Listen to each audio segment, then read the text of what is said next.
Hey, what's good, everybody? It is your man B Vaughn here with We Create Music TV.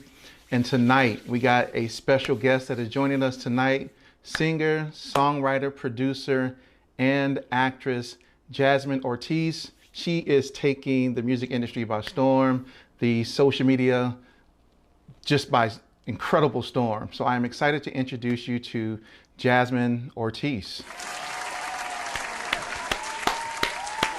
Welcome. Hi, thank you so much for having me on today. It's a pleasure to be here. Yes, it is a pleasure to have you here as well. And I'm just grateful to bring you on and share your story with our audience. All right, so let's get started. So walk us through your musical journey. How'd you get started? I've been doing this a long time. I've always had an interest in music. I've always been very passionate about it. Really kind of starting when I was a toddler around age 2 or 3. I remember one specific moment, kind of vaguely, especially from stories my parents have told me about it, where I was 3 years old. We were in Atlantic City having dinner, and I literally escaped out of my high chair, which I was very prone to do at that age, ran up to the stage and started plunking out a melody on the grand piano. And everyone in the restaurant started noticing there's this little kid on stage playing it. Sorry. But after that moment, I begged for piano lessons, and we really struggled to find someone that would take me at that age because I was only like 2.5 or 3. But then we ended up finding my piano teacher that I was with for 15 years from age 3 until I was 18. Wow. Yeah, can you imagine that? You're eating dinner one night and all of a sudden you look over and there's just spaghetti everywhere, but your child is gone. And you're like, whoa. And next thing you look, they're on stage, John Elting the piano. So yeah, you're like, oh my God. Like, oh my gosh, where'd they go? Yeah, that's super interesting that your musical talent and gifts were prevalent in the very beginning. Yes. So what happened after that? So what happened after the whole, piano incident? Basically, I started piano lessons and kept on going from there. All through elementary school, middle school, I was very interested in music. I started guitar when I was 9. I picked up some viola, saxophone along the way in middle school, and I played drums from one of my jazz ensembles in high school because I ended up going to a performing arts high school in Bethlehem, Pennsylvania. So that was awesome. I was a double major in classical piano and jazz guitar. Wow. And I was also in a rock band for 4 years. So that was something that I learned a lot from, just kind of playing in all those different genres. And then that eventually helped me develop as a songwriter and a performer and find my sound as who I am as an artist today. Wow. Okay, you took on a lot in the very beginning. That's a whole heck of a lot. But that's Yeah, awesome though. definitely. Like not only, okay, so you're still in regular school, right? And now you're Yes. picking up all these instruments, drums and viola and saxophone and guitar and piano, and you're in a rock band I don't know how many kids. Okay, when I was in high school, I don't know how many people did that when I was in high school. Well, that was so long ago though. It was so crazy. I don't know how many people did that. I don't know how many people played that many. Maybe they did. I don't know. I was in choir, so I don't know. I only had one instrument, which was the voice. Everybody else, but I never could see Hey, that's myself one of my in band. instruments too. I love Right. singing. See, to me, the voice is one of the best instruments. I don't know. I'm just partial to the voice. That's because I did it for so long.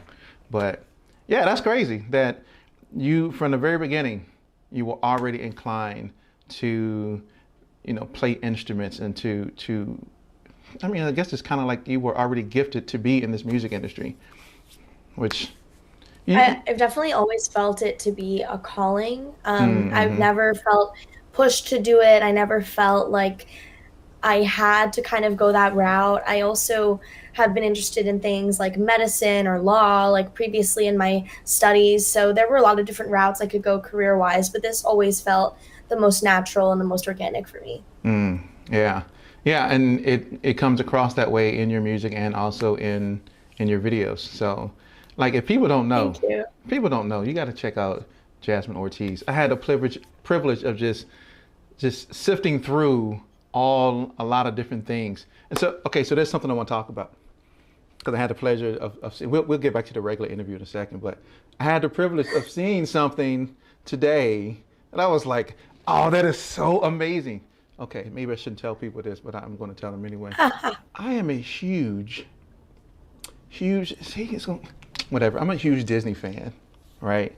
Okay, Huge, awesome. huge, Oh my gosh, I know what you're talking huge about. Disney fan, huge Disney fan. I was like, yes, that is awesome. That Sweet 16 was awesome. Was awesome. I was watching the whole thing like, oh my gosh, that is amazing. That is That's amazing. one of the fun behind the scenes kind of videos on my YouTube. I have some clips from my Sweet 16, and it was Aladdin themed because my name is Jasmine. So it was so much fun.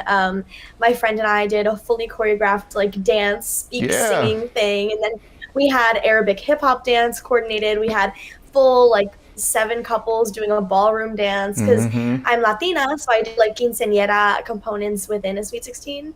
So it was a lot of fun. Yeah, that was awesome. A Whole New World was being played. The song with Celine Dion was being played. I was like, oh, that is so awesome. But I mean, imagine I don't know how many people have a Princess Jasmine Sweet 16 where you have Aladdin coming in, floating in, and you're being carried. Which I thought was so cool. Being carried in, that was amazing. Like on a lounge chair, and 4 guys, a big giant muscular guy, just so much fun. Yeah, that was a Sweet 16. Well, I appreciate you watching it. Yeah, of course. Yeah, of course. Yeah, look, I want to see all the doing stuff. your research. You're doing a good job at research. We'll see. We'll see how good of a job. But yes, I thought that was awesome. Okay, back to the real. But well, that was the real stuff. But still, I just thought it was awesome. That was amazing. As a huge Disney fan myself, that was great. So I have a little girl. Well, she's not little anymore, but but when she was little, that's what we would do: sit around, watch Aladdin and Little Mermaid and Beauty and the Beast and Cinderella and Sleeping Beauty and all these, and actually sing all the songs together. I mean, we would sing all the songs. So I know all the songs. So, but Ariel was my favorite princess for a long time. Yeah, I can see that. I can see why. That was a great Disney movie. But okay, yeah. So back to Jasmine, not Princess. Well, I guess she's Queen Jasmine now. And so, yes, the upgrade. Upgrade. That's right. And so, doing all that stuff in middle school and high school, and now I'm assuming now from what I read, you're still in college. Yes, I am exiting my junior year, kind of feeling crazy about being a senior next semester, but feeling very good and excited about what's to come for sure. What are you majoring in? I major in musicianship, artistry development, and entrepreneurship. So that is really an all-encompassing major, focusing on music business, which I also minor in. I have minors in songwriting and political science as well. So it really just has exposed me to a lot of aspects of the music industry that I wouldn't have understood had I not come to this school. It's also incredibly enhanced my performance and songwriting skills. Really just honing in on everything that I came to the school with and making it even better. That's wow. That's awesome. You're like I know people usually say you're like the female Ryan Leslie, right? So all the stuff that I was reading, I was like, oh my gosh, like this is like Ryan Leslie, but as a woman. That's awesome. So Ryan Leslie was pretty much a genius. Jasmine is pretty much a genius, right? Well, thank you for the comparison. I mean, National Honor Society, don't get me wrong, and you correct me in the GPA stuff and all that, right? 3.98, 4.0, it's around there somewhere. National Honor Society, right? Ladies and gentlemen, if I tell you, and we're not going to have time to get to all the stuff, but all the stuff that, oh my gosh, I was like, in my age, which I'm not going to tell, I ain't done half of that stuff. I haven't done half of what you've done in your 20, right? I'm 20, yeah. 20 years of living. Ladies, y'all need to step y'all game up. Because she's out here doing crazy stuff that y'all would have. We'll get into that. But so right now you're in college. You're a triple major in so it's actually it's one major with all of those things in it, and then I have a triple minor. Oh no, I was being facetious when I said triple major, but yes, got you. One major. People do that though. It's crazy. They do. Not me. I'll just go to school for Mm. one and I'm done. I never want to see it again. But the stuff that you are doing, like I said, we'll get into those things as well. But it's just remarkable. The reason why I say the female Ryan Leslie, because when you think about Ryan Leslie's journey, he kind of did some of the same thing. He was super gifted when he was young. He is a super genius, right? He was making music, went to college. He didn't finish, but you will. But I think he went back to finish. I think he went back to finish. I'm not sure or not. Yeah. But this guy can play like 19 different instruments. He produced some of Wow, the it's like biggest. Prince. Right. I'm like, come on. And he was independent this whole time, pretty much independent Wow. as an artist and as a musician and a music creator. So that's kind of why I say that, because he played many different instruments and you play a lot of different instruments. And I think that's amazing when you can have somebody who's multi-talented and a multi-instrumentalist and multilingual. Yes. They Thank call those you. multis, right? I'm just Yeah. I'm just singular. She's but I think that's amazing. So I do want to talk about, no, first let me before we even go there, kind of still talk about your influences as you were growing up. Did your mom and your mom and dad support you through this journey as you were getting into this music industry? Yeah, they absolutely have, very, very thoroughly. My parents both worked in the music industry when I was growing up, and my dad actually left the industry when I was around like 8 or 9. But I've dragged him back into it, because now I am in the industry. But they both had a lot of experience just working with industry professionals, and I learned a lot just from watching them do what they do. So that was definitely a huge asset for me, just kind of along the way, and understanding the business side of things, because I've always been exposed to it even when it didn't relate to me.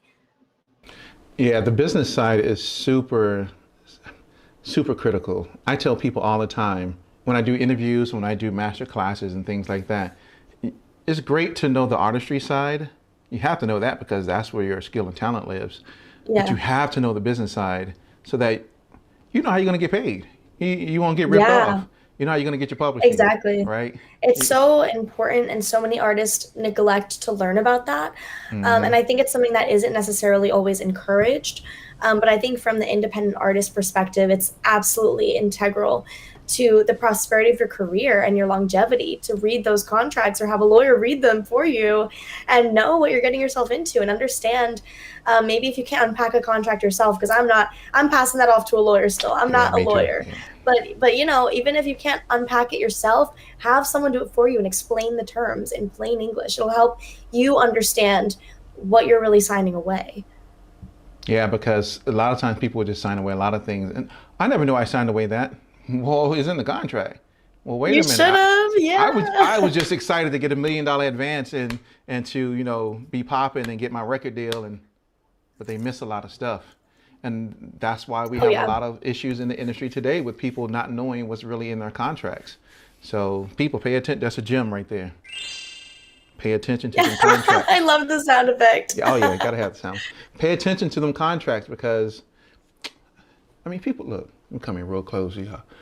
The music industry can be a shady business. It can be shady. So y'all have to know how to read these contracts, know what perpetuity means, and watch out for weird words that they put in these contracts. Y'all know I talk about this stuff all the time. But it's good that you, as someone who is a music creator and an artist, producer, singer, songwriter, also understands the business side as well. And one of the things you said is that you are, I don't know if it's a major or minor, but in artist development. Yeah, so that's part of my Yes. major actually. Yes. And so do you feel that's something that's lacking today, artist development? I think it's something that labels want to take their hands away from. They don't want to get involved with it anymore, because they don't really need to. Now with social media, and with people having such high levels of accessibility to producing in their homes, recording in their homes, intermediaries like CD Baby or TuneCore, it just makes labels not want to have to do that groundwork when artists can do it themselves independently. Labels are really looking for artists to come as a full package deal. So artist development is really done on the back end now instead of the front end. And if you kind of don't dig your heels in and understand who you are as a brand, who you are as an image, who you are as a sound, it's going to be very difficult to break into the mainstream of the industry. And I think artists that have broken out independently, you know, even Billie Eilish, for example, she had a very Hmm. clear and distinct image and sound when she came out, and that was incredibly valuable to her in developing a fan base. Right. Yeah. I mean, when you think about it, I mean, from how she markets herself, how she brands herself, and the image that she creates, I mean, she does stand out, and people know, wow, okay. But she's an amazing artist as well, and so she has the whole package. And I believe that she had people around her who were giving her the right advice to take those steps in the right direction. And a lot of times people don't have that. You know, a Yeah. lot of times they don't have people, which is I'll say it's a sad thing, right? You mentioned that the record labels kind of want to take their hands away and kind of want to find people who already are pretty much self-developed on the back end, right? So they come already out of the gate with huge fan base, with a brand image already intact, with a social presence already prevalent, and with content that's already there. And a lot of times, a lot of people don't have that. And Yeah. when I think about back in the day, I'm a huge Motown fan, right? So I think about Motown and that model and how they developed those artists to be successful. And they sent them through like a boot camp to establish Yeah. their sound and to establish, their image as, and they would spend countless hours practicing, their songs and their dance moves. And so that when they went out on tour, they were a very Flawless. unified, yeah, flawless. They And were a well-oiled machine. And, well, think about like how Motown functioned as a label. It was hmm, really a conglomerate of super talented people. that's right. So the managers at Motown, the producers at Motown, they were all directing all of their energy into this group of artists and this Hmm. group of artists alone.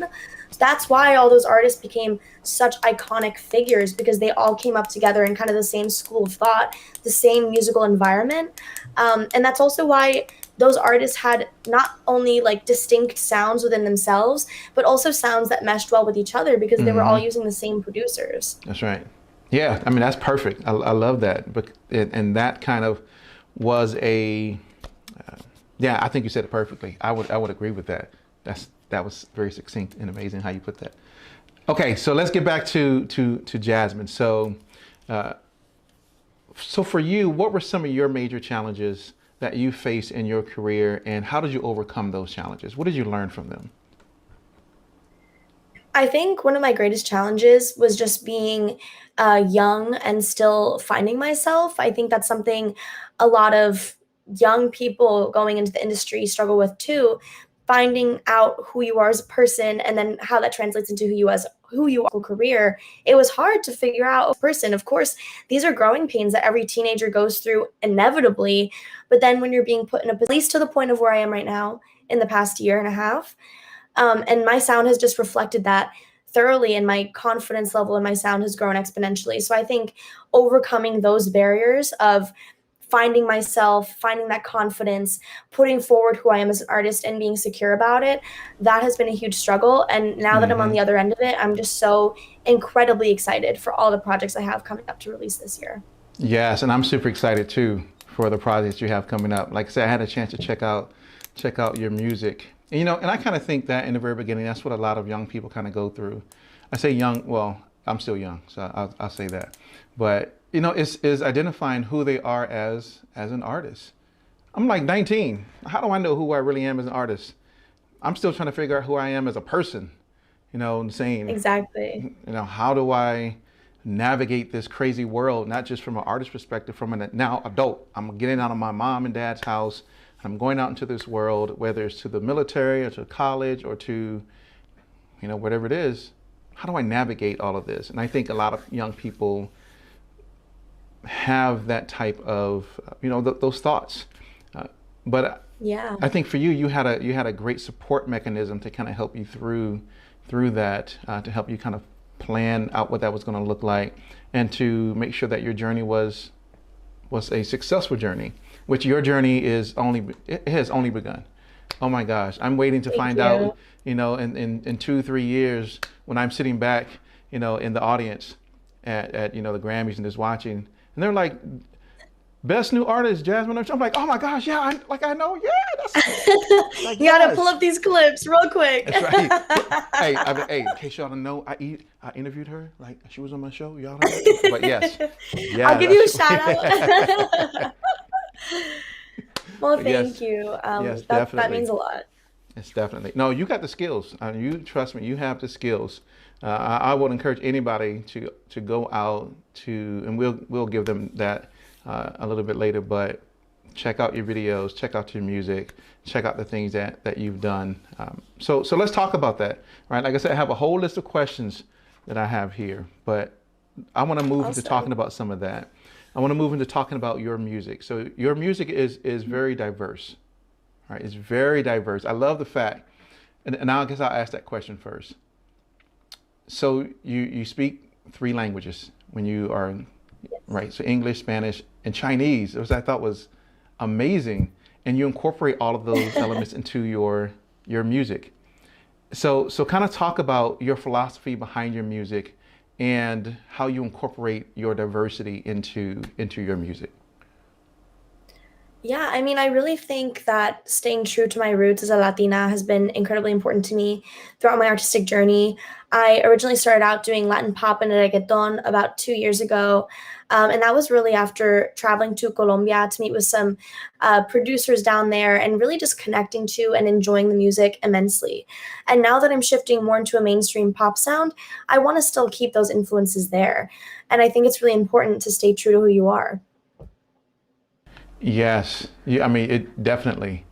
You got to stay true to who you are, but you'd be surprised that many people grow up in a certain environment and they don't really use those elements in their music. And it's like, why not? Yeah. That's a part of your heritage. That's a part of your culture. Embrace that. Put that in your music Yeah, I because definitely am always open to throw in some lines in Spanish, some lines here, some lines there. Even though I'm not necessarily making Latin music anymore, that's still always going to be a huge part of who I am. yeah, of course. Yeah, I mean, of course. I mean, that's just like if I didn't make hip hop.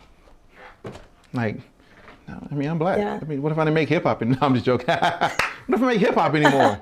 I mean, I gotta stay true to the roots. No, but I mean, but you have to, right? You figure out what makes you as a person, your cultural perspectives and backgrounds, and those become a huge influence in the music that you do, right? So I listen to some of the music that well, a lot of it, but I mean, there was a lot that I listened to that had that, culture influence from, the Latin perspective. And I was like, okay, I like how she's doing that, and I can't remember the guy's Thank name. you. I want to say it's Darkhan. Tarkan? Yeah. Yeah, Oh Tarkan. yeah. He was killing it. I was like, look at this. Yes. Oh And yeah, and he's incredible. He's popping yes. off in Colombia right now. Also, speaking of Colombia, we should bring attention to the stuff that's going on down there right now. Mm-hmm. There's a huge humanitarian crisis happening. The United Nations has declared it pretty much a catastrophe. Essentially, there's a bunch of Colombian citizens protesting against the government, incorporating new taxes that will tank the economy. But on top of that, the police brutality has gotten completely out of control. Obviously, we've seen immense measures of police brutality in this country, but it's just happening at such a wide, incredible scale right now in Colombia. People are afraid to leave their apartments. They've been stuck without food and water for days in their homes. People are having tear gas thrown into their windows. People are getting, shot at random in the street. It's incredibly, incredibly concerning. So just putting that out there. Do your research, try to spread awareness. Really, I think what is needed right now is international action, but it's incredibly scary. And I have a lot of family and friends down there too. Yeah, I've been watching it on the news. Like, oh my gosh, wow, what Yeah. is going on? Yeah, so thank you for bringing attention to that. And that also speaks to a different side of you, which I wanted to talk about a little bit later. But I'm gonna shift and talk about it now, and then we'll come back and talk about some of the different aspects of your More music. music, yeah. Right. So in your bio, it talks about how you are working with the UN, and you have a humanitarian side of you that I don't know if a lot of people know. Maybe they do, but you have a humanitarian side of you, and you have a passion for women's rights and racial injustices.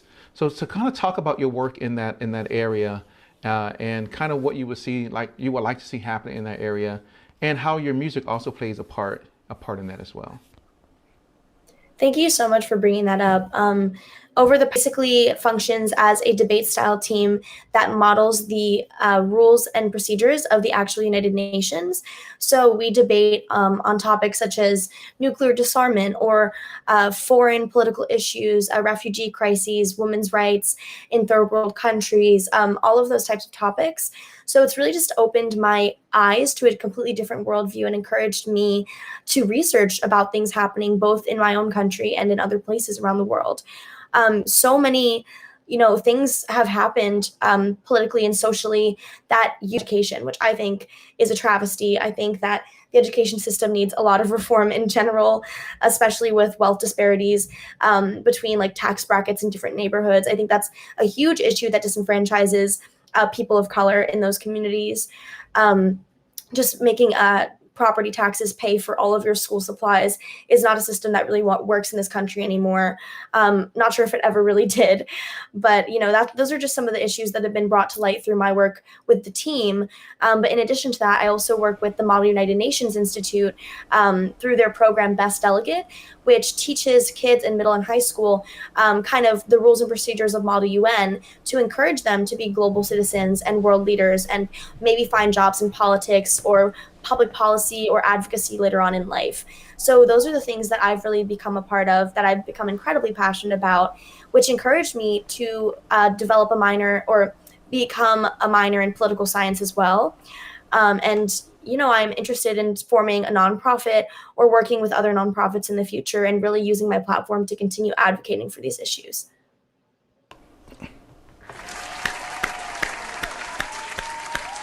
Yes, that is incredibly awesome. That is awesome that you have a heart for that, a heart for people, a heart for injustice. You don't find too many young people who have. I mean, a lot of young people out here, they talking about going to the club and getting high and doing all these other weird, crazy things. But you have a heart for just justice to be served. And I agree. The educational system needs a huge overhaul. But that's just it starts there. A lot of opinion. these issues with intolerance start because people are not educated. And if you're educated about how similar or even things that you can find common ground on with people who are not like you, you are much less likely to be hateful, because hate really comes from a place of fear and misunderstanding and intolerance. And those things can start to be mended by increasing people's education on different cultures. Right. Yeah. See, I know you said it starts in the education system, and for me, I believe it starts in the home. I believe how we raise our kids, the environment that they're in, and what actions we are showing our young children.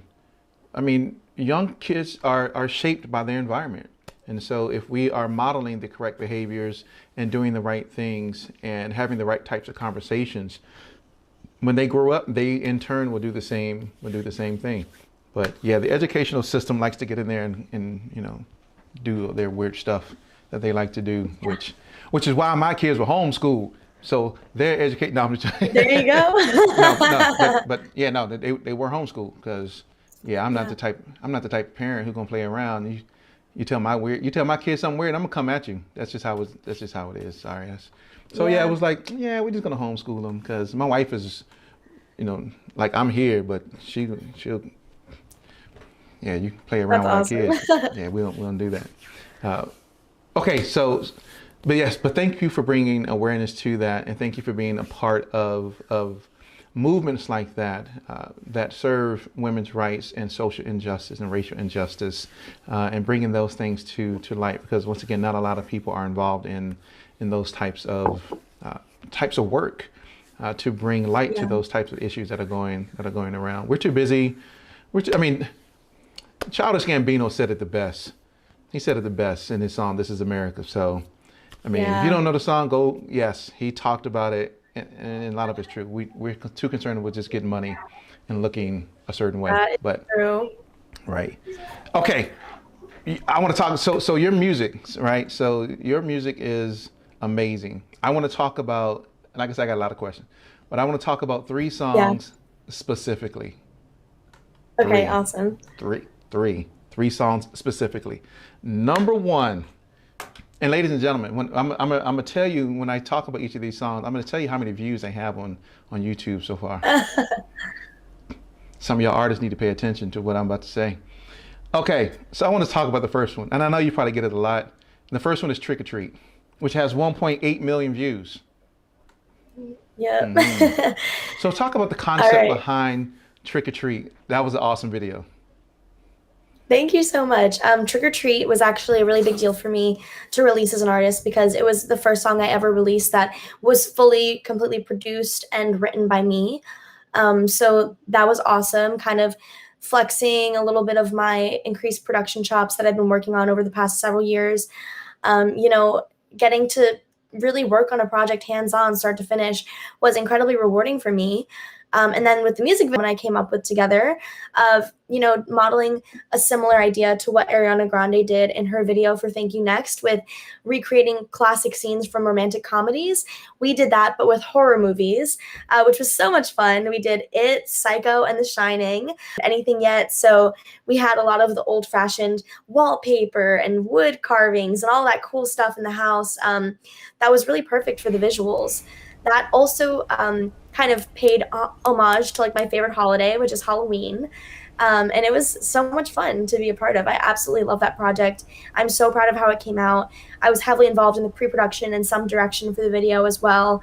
My mom and I did all the wardrobe ourselves. We were like collecting 1960s style outfits for like 3 weeks before the video. And it was just an awesome time. I'm really, really proud of how it came out. Yeah, that video was awesome. But there's a meaning behind that video. So talk about. I thought it was a very interesting juxtaposition of that video. I was like, if you gotta pay close attention to get it. Yeah, no, I love how the video juxtaposes the meaning of the song. The video is very much like I'm crazy, like I'm kind of going through maybe something that no one understands, and this relationship that I'm mourning is all in my head in the video. But in the song, I'm speaking from personal experiences where I've been ghosted in romantic situations, and that really hurts, and it's a sad kind of moment for that to happen to you. But in the video, I'm taking back power and control of the situation by making fun of it and making fun of myself, because at the end of the day, it's not that serious. I got past it and I made a really kick-ass song and video from it. I'm not that sad. Yeah, you sure did.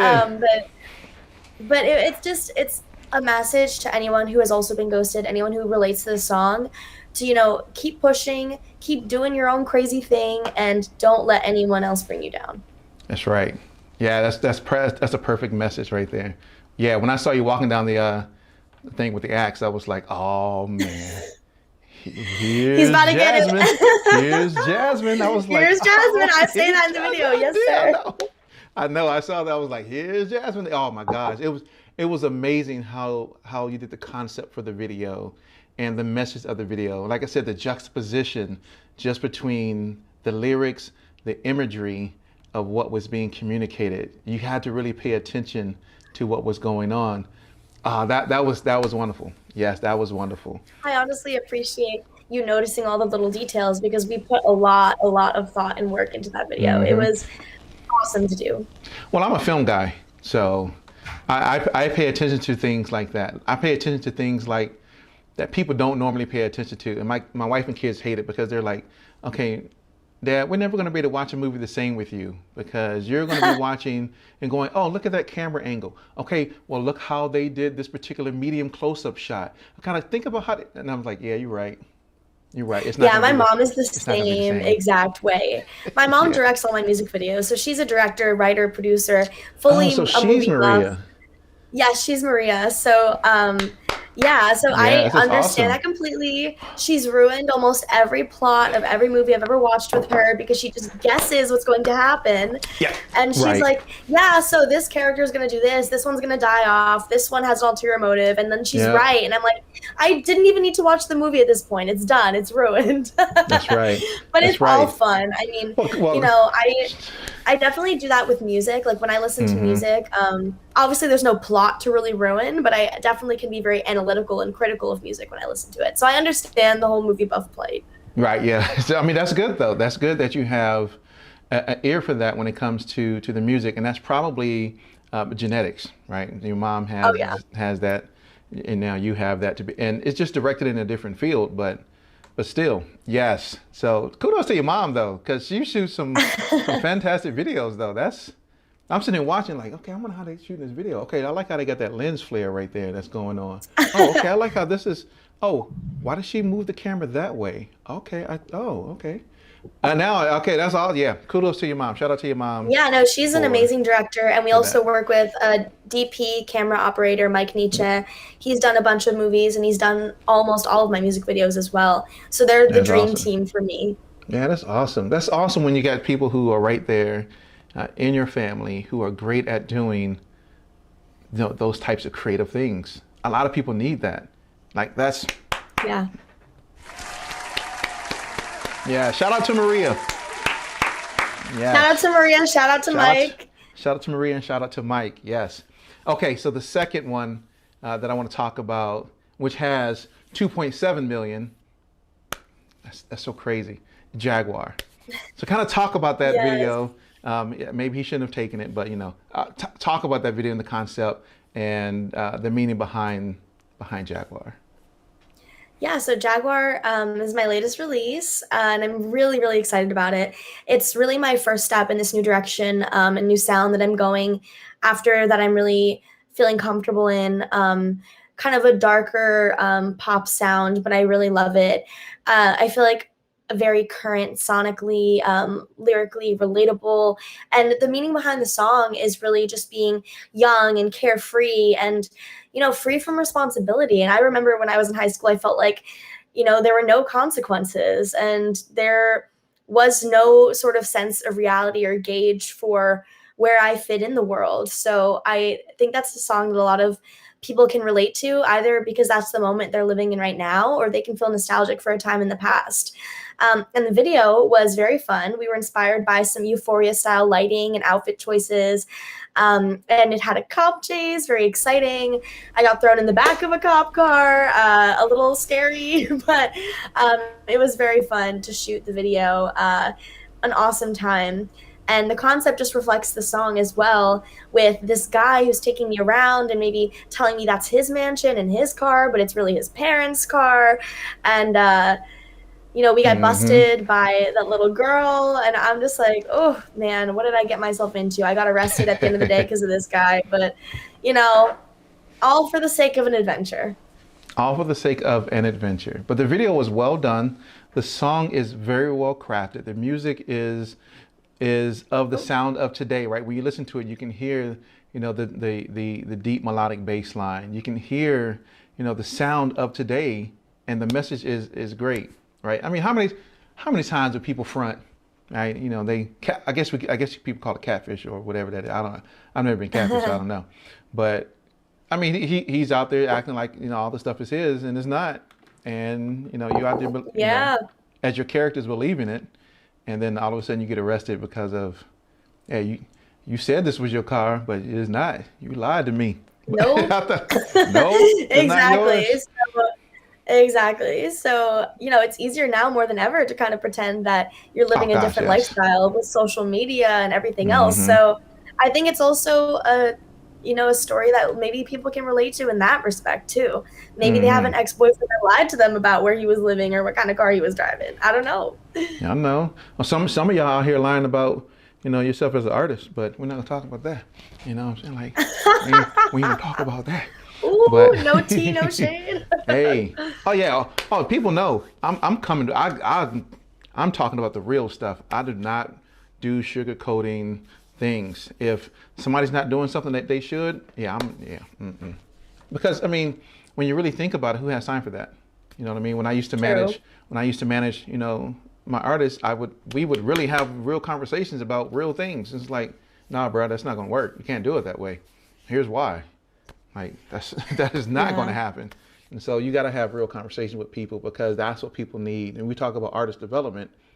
That's what they need. They need that person that's going to say, here is the 100% truth And what works and what doesn't. and what works Exactly. and what doesn't. That is absolutely correct. Okay, last song, Cherry on Top, which has 2 million views. I can't totally. She got like 10 million views completely on all her YouTube stuff total. But yes, Cherry on Top. I thought the concept for that was fantastic. Thank you so much.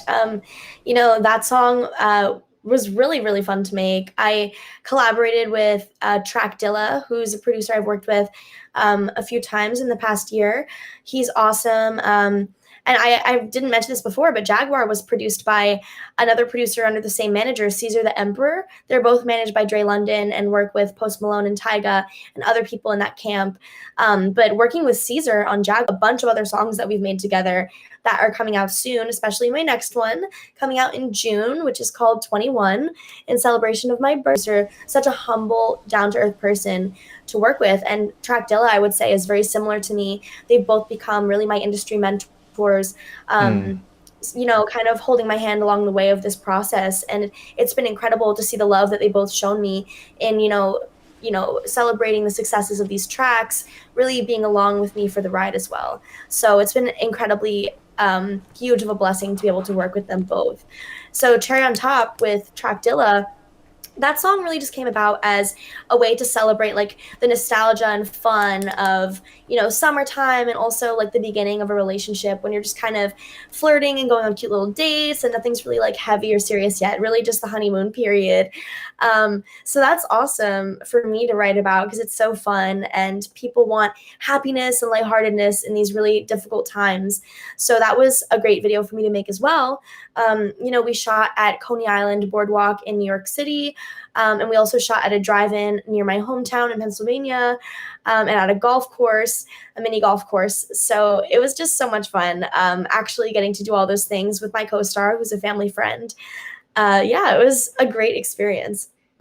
Yeah, it seemed like it was a great experience. It was just amazing how the imagery of that video. I think there was something that I read about about your hair in relationship to about the title. I was gonna get to that. Yes. Okay, I'm happy you mentioned it. I'll let you do.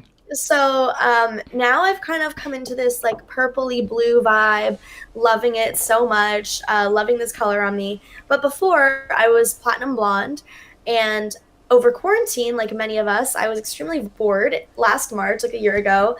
So I purchased some spray-on pink hairspray or hair dye, and I was like, okay, let me just do this in the bathroom. And my hair was super long, like down to my waist, and I ran out of hair dye halfway through doing my head. So I was like, oh my God, I have half a pink head. This is so weird. But I ended up like rinsing it and blow drying it and curling it. And I was like, actually, I kind of love this. We're going to go for the split dye. Cool. Half blonde, half pink. And then my roots started growing in because I'm a natural brunette. So I had blonde on one side, pink on the other, and brown in the middle. And I was like, I look like Neapolitan ice cream right now. So I snapped a cute little selfie. I was like feeling myself. And then I edited like a little cartoon cherry on my head. And that's literally where the title for the song Cherry on Top came. Wow. So yeah, it was one of those moments where I was like, this is going to be a cool song idea. And then I just ran with it from there.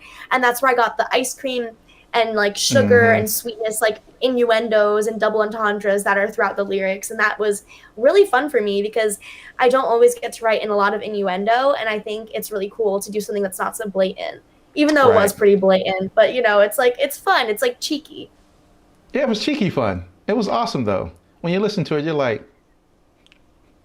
okay. It was a great song. It was a great song. Okay, so this is the picture in question. This was like my concept picture. Yeah, that's awesome. So I don't know. I'm a very visually oriented person. I get inspired by visuals in movies or photography or even cool locations. I'm very like music video oriented or even like just visual oriented overall. So when I'm writing a song, I'll be like picturing, oh, what can I do for this video? What can I do for this visual to make it more interesting, to help people connect to it more? And I love, love, love doing that as an artist. I think it's probably my favorite part of my job between songwriting and recording. Also, in addition to that, music videos. Absolutely love that. Yes. I love music videos that aren't blatant. You know what I mean? Yeah. That, you know, if you say a certain word, it's not exactly what it is. You know? Yeah. hey, me and my homie got out the car, and it's like you're getting out the car. It's like, okay. I love things Yeah. that have that are visually stimulating, that change your perspective of how you see certain things, right? So when you think about trick or treat, you know, you're not thinking about, wow, I just got ghosted. I'm looking at this thing like, hey, she's trying to stab people in the shower like psycho, like, oh my gosh, right?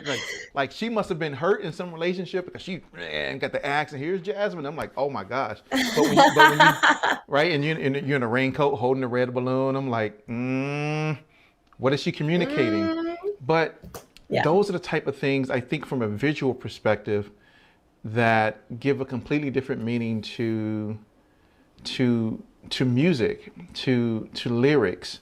That, I mean, nowadays it's just very blatant.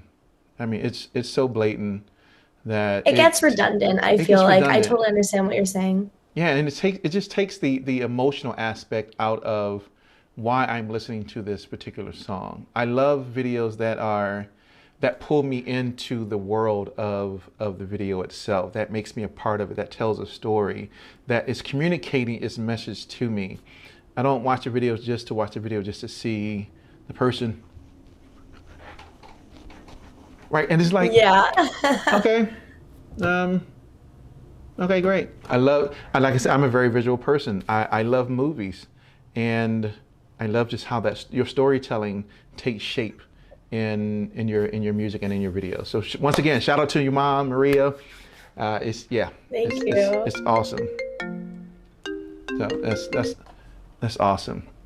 Okay, so okay, so those were the three songs I wanted to talk about, yeah, which I thought were grand. So let me ask you, you've been successful, right? And I don't know what success looks like for you, where you want your career to ultimately go, and how you want your career to end up. But one of the questions I do want to ask for you is, what do you think are your biggest keys to your success? What would you say are your biggest keys to your success? I would say number one is an incredible support system. I absolutely would not be where I am today if it wasn't for the love and support of my parents. I next and they just kind of lifted my chin up and they're like, do what you know, be true to what you want to do as an artist and we will support you. And that has been absolutely invaluable. Just knowing that there's people there who believe in you at the end of the day. And that kind of unconditional support is really important. And I would also say number two to that is really time management. I think knowing when to say yes to things and when to say no to things and how to preserve your mental health along the way while you're really busy is incredibly important. And number three, I would say, is staying true to your creativity and seeing your vision through to the end. I think a lot of times we can see other artists doing things or whatever's popular at the moment, something's trending, this or that, and kind of want to follow that lead. But if you're not carving out your own niche, if that doesn't feel a little uncomfortable and a little bit of a difficult squeeze at the beginning, then you're not pushing into a new space enough. You're just kind of fitting into a pre-existing mold. If there's not some growing Pains. You're not growing enough. Yeah. So I had a conversation with a friend of mine. Most people know, if you go watch the second interview I've ever done. So with Grammy-nominated singer-songwriter Mark Bird, great friend of mine. He talks about that, right? When he was producing, I think at the time he was producing for Kanye. I asked him the question about struggle and pain, and his response was, he's like, you got to go through something. You have to experience something that's going to develop you and to shape you and to grow you. He said, have you ever seen anybody who didn't go through pain grow? I said, no. I mean, everybody grows through pain. Everybody learns something through pain. I think that's very important. I'm not saying go out and look for pain. I'm not saying go out and cause a situation where you got to experience something. No. Well, he said I got to go experience pain to grow. I mean, there's always challenges in our own personal lives or in our professional lives that we can learn from, that we can see. And not necessarily from our own perspectives, but it could be watching someone else go through something and go, oh, wow, and learning from those areas as well to apply to our own lives to be, to move us in the right direction. So Yes, I think those three are great because people always want to know, right? You're successful as a independent artist. You have tons, millions of views on YouTube. You have hundreds of thousands of followers on social media. And people are always looking to go, well, what made her successful? I want to be successful as well, whatever that success is, right? We all have our own definition of what success looks like. So how do I achieve that? And people always want to know, how is this one person so Yeah, successful where they are doing all these things? And I think it's kind of what you said, being true to yourself, being consistent with what you do, and having that support mechanism. Yeah, 100%, absolutely. 100%. So what do you want your legacy as Jasmine Ortiz to be? I really want to be someone that people can relate to. I really just want my music to be heard. I think I have a lot to say, a lot to share with the world. And I also want to leave this earth having made a difference for the better. I know that's a cliche thing to say, but it's something I genuinely feel very passionate about, whether that comes in the form of donating to different causes, whether that comes in the form of creating an organization similar to what Leonardo DiCaprio has done with his career and creating an organization to combat environmental injustice, or speaking to the United Nations on the issue. I think it's incredible to be an advocate, and I want to make sure that I'm speaking up for the right things.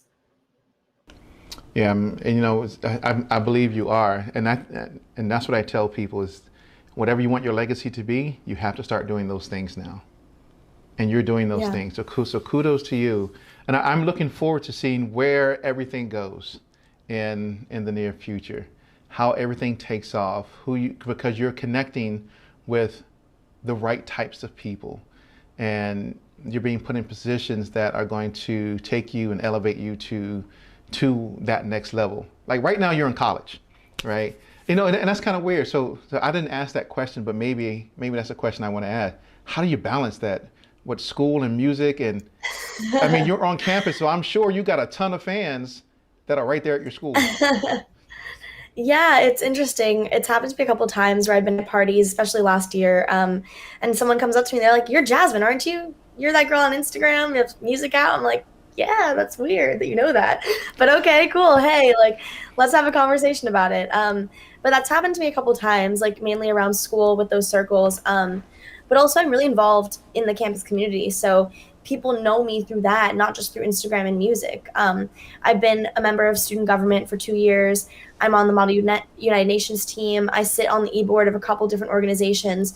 So that's all helped me be integrated with the campus community immensely. But balancing those things is a huge challenge, which is why I said time management is my number one key to success. Yes. Oh yeah. I'm sure it is a huge balance. Oh my gosh. I couldn't imagine.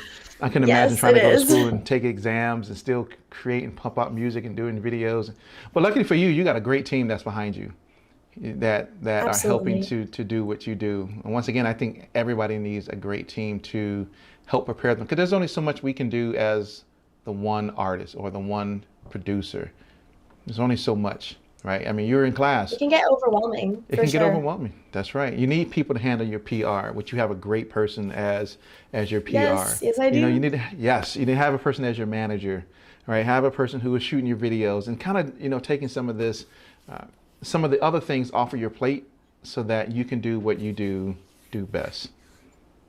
Yes. Ladies and Absolutely. gentlemen, oh my gosh, told you, Jasmine Ortiz is an artist that is watch. I'm telling you.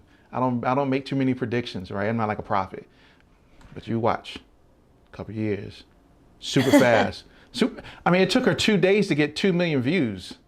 Like I kudos Well, to thank you so Jasmine. much. Yes. Thank you very Thank you much. so much for everything, for having me on today. It was an absolute Yes. pleasure. Absolute pleasure. So tell people where they can find you and where they can check out your music. Absolutely. So you can find me on all social media platforms at I am Jasmine Ortiz. That's Instagram, Facebook, Twitter, all of the above, TikTok. And you can find me on Spotify, Apple Music, YouTube under Jasmine Ortiz. Yes, right. Ladies and gentlemen, once again, let's give it up for Jasmine Ortiz. That's right. Well, Jasmine, it was a pleasure having you on the show today. Much success to you in the coming future. I'm looking forward to hearing the next song that drops, 21. I know it's going to be amazing. Yes. I know the video is going to be amazing. And so I'll be looking out for that body of work coming. And so, yeah, once again, it's been a pleasure. Thank you very much for being here. Thank you so much. Thank you. You are welcome. Thank you. Bye. Goodbye. All right, ladies and gentlemen, man, that was an amazing interview with Jasmine. Look, oh my gosh, if y'all don't go check out her music and go check out her videos, and she got more trajectory she is on. It may even be less than that, and I'm waiting to see. And so I can be like, yeah, I interviewed her. That's right. I know who she is. That's right. But once again, thank you very much for tuning in to another interview episode here on We Create Music TV. I am your host, of course, B. Vaughn. You can catch us every Monday night and every Thursday night at 7 p.m. Eastern Standard Time for our interview segments. And you can catch us throughout the week on additional content we drop from our master classes that we do, from the additional tools and resources video that we offer. And make sure you subscribe to this channel. Yes, that helps us to, get higher up on YouTube so that people can check out content that we drop every week, and that we can put these types of tools and resources and interviews and master classes right in people's faces. So support We Create Music TV. And ladies and gentlemen, thank you very much for being here, watching us, and we are out. Thank you.